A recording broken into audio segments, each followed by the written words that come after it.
कर्जतमधील मोहिली बीड गावातील अर्चना लोभी आणि भूषण लोभी यांनी 1.5 महिन्यांपूर्वीच लग्नगाठ बांधली.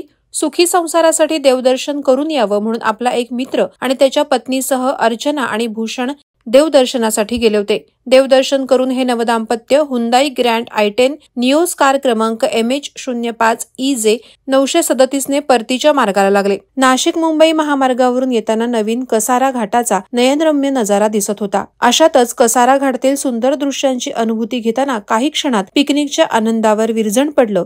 क्षणभरात होत्याचं नव्हतं झालं.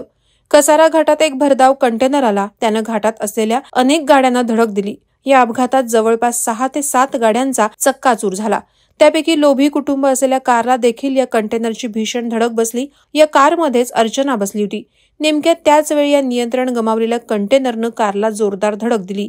या दुर्दैवी अपघातात अर्चना गंभीररित्या जखमी झाली होती. अर्चनाला तात्काळ रुग्णालयात दाखल करण्यासाठी गाडीनं रवाना करण्यात आलं. मात्र दुर्दैवानं रुग्णालयात पोहोचल्यानंतर या नवविवाहितेनं जगाचा निरोप घेतला असल्याचं डॉक्टरांमार्फत सांगण्यात आलं. अवघ्या 1.5 महिन्याच्या सुखी संसाराची राख रांगोळी झाली.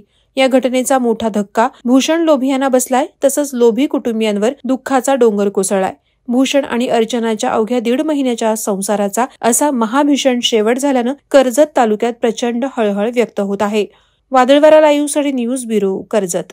नवी मुंबई व रायगड जिल्ह्यातील ताज्या बातम्या आणि घडामोडींसाठी सबस्क्राईब करा वादळवारा लाईव्ह चॅनल आणि दाबा बेल आयकॉन.